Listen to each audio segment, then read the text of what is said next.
Bonjour à toutes, bonjour à tous, je m'appelle Charles Merlène, je suis avocat au barreau de Lille.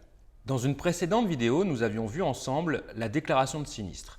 Et nous avions vu que la déclaration de sinistre devait être sincère, auquel cas l'assuré s'expose à une déchéance de garantie, voire à des poursuites pour escroquerie à l'assurance. Aujourd'hui, je voudrais étudier avec vous plus précisément la déchéance de garantie. La déchéance de garantie se définit comme une sanction qui vient priver un assuré de son droit à indemnisation s'il s'avère que ce dernier a menti lors de la déclaration de sinistre. La déchéance de garantie est prévue dans tous les contrats d'assurance et vous devez normalement avoir dans vos conditions générales une clause prévoyant les conditions d'application de cette déchéance de garantie. Cette clause prévoit que vous ne serez pas indemnisé si vous mentez lors de la déclaration de sinistre sur la nature, les causes, les circonstances, les conséquences de ce sinistre. Pour vous donner quelques exemples concrets de l'application de cette déchéance de garantie, imaginons une personne qui est cambriolée. Cette personne exagère sur les conséquences du cambriolage et déclare voler des objets qui en fait sont restés dans sa maison. Si l'assurance s'aperçoit de ce mensonge, elle peut opposer à l'assuré la déchéance de garantie et refuser d'indemniser intégralement son préjudice lié au cambriolage.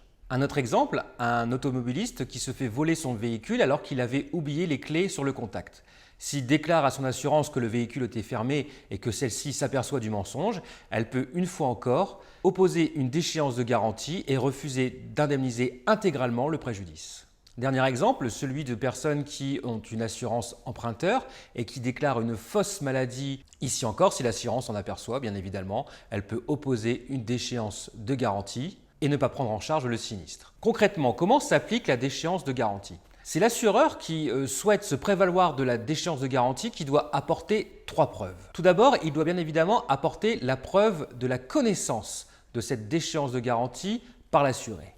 En pratique, les clauses de déchéance de garantie sont inscrites en gras dans les contrats d'assurance ou dans des caractères particulièrement visibles.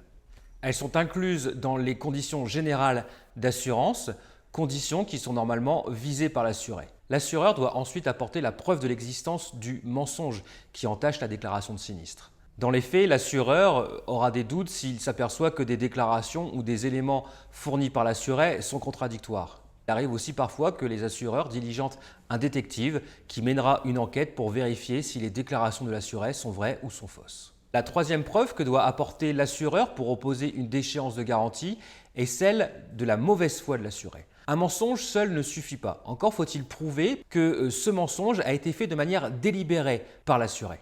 Dans un exemple récent, une personne s'était fait voler son véhicule.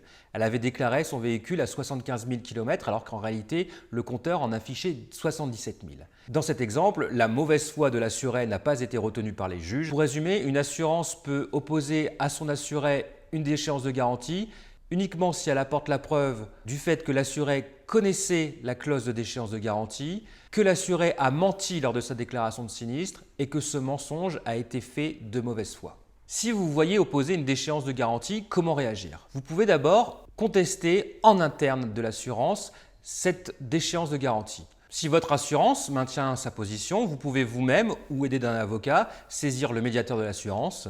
Si la saisie du médiateur de l'assurance n'a pas porté ses fruits, vous pouvez ensuite saisir la justice. Voilà, j'espère que cette vidéo vous a intéressé. N'hésitez pas à la partager, à la liker ou à poser des questions en commentaire.